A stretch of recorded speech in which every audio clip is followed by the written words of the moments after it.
Let's read. Let's read in Tagalog, yes. Ang salita ng Diyos. ASD, ang salita ng Diyos, that's the version. Yun yung version na babasahin natin. Yung title, cover pa rin ito yung babasahin natin today.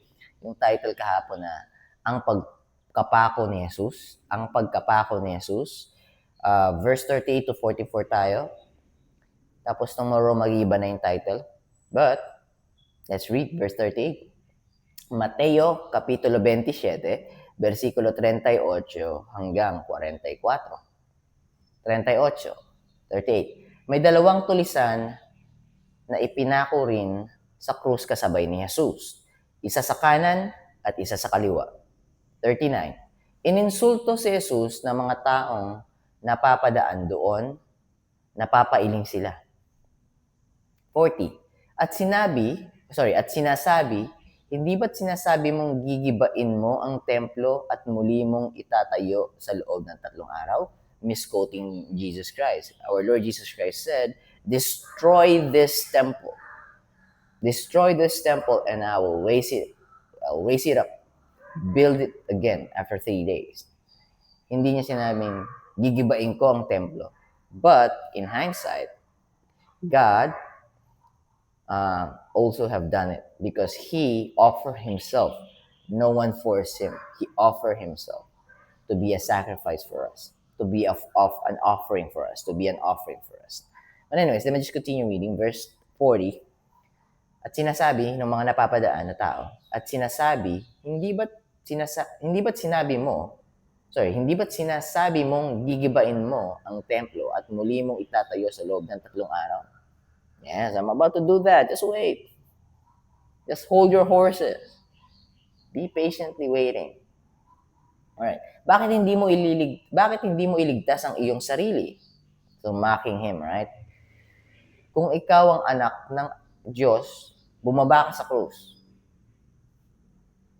Kung ikaw ang anak ng Diyos, bumaba ka sa krus. 41.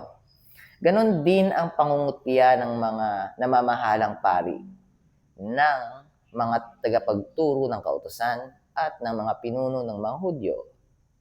Sinabi nila.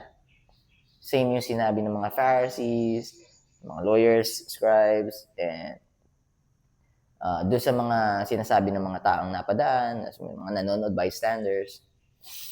So, 42. Iniligtas niya ang iba, ngunit hindi niya mailigtas ang kanyang sarili. Hindi ba't siya ang hari ng Israel? Kung bababa siya sa krus, maniniwala na kami sa kanya. If he went down from that cross, we're doomed to hell. So, our Lord Jesus Christ wouldn't do that just to save himself. Because he knows that he will rise again after 3 days. He will roast after 3 days. So it doesn't matter. He needs to fulfill. He needs to finish and defeat Satan on that day. But they don't know. But God knows. Even the apostles back then doesn't know. It has been revealed unto them after. Or it just sink in after the fact that they've witnessed that our Lord Jesus Christ risen from the dead and stayed with them and have been with them for 40 more days before he ascended into heaven. Alright. Okay. Kung bababa siya sa krus, nakita niyo siya, nakasabit sa krus, yun, nakapako. Kung bababa siya dyan, maniniwala na kami. 43. Nagtitiwala siya sa Diyos at sinasabi niyang siya ang anak ng Diyos. Ngayon, tingnan natin kung talagang ililigtas siya ng Diyos. No. The will of the Father is for him to take away our sins from us and for our sins to die with him on that cross.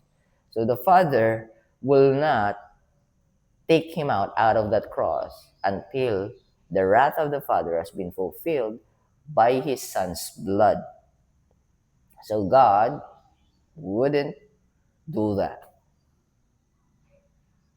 God will not save his Son in our replacement, but God will keep his Son, pay the wrath, so we could be saved. Yes, It's not fair with God, but that's how loving God is. That's the reason why His love is unconditional, because He is willing to give up His Son's life just for you and for me. And most of the time, the goats, not all of the time, the goats wouldn't be able to accept that, because they are deceived and they followed and they are saying amen to Satan. They followed Satan, and they are still following Satan, and they are amening or saying yes to Satan. Last verse. Maging ang mga tulisang ipinakong kasama niya ay ininsulto rin siya. So listen to that. Even that thief on his right hand and on his left also mock him. And mock him until the end, but just one of them. But that's a different story. It's not part of this story, but there's a thief in his right and in his left. On his right and on his left hand. All right, that's our Bible reading. Yan ang pagbabasa natin sa Tagalog. So, mockery. Ang actually, yung title nun is ang pagkapako ni Jesus. So, kasama yun. Pero, mockery itong ginawa sa Panginoon. From 38 to 44. Actually, pati kahapon may ano rin, may mockery rin. Casting lots for his garments. Baga, pinagpustahan, pinaghati-hatian sa pamamagitan ng pagpupusta, pagcast ng lots. Parang ano na yun, nasampal na ang Panginoon. Kumbaga parang wala sa kanilang halaga ang Panginoon. Same thing dito, because they don't know. And the reason why they don't know, because their eyes have scaled or have scaled. May mga nakatakip-takip sa mata nila. Yeah, I think that's it for today. Self-explanatory naman yung verses. I think you got it. So I'll be seeing you tomorrow. God bless. Keep safe. Bye for now.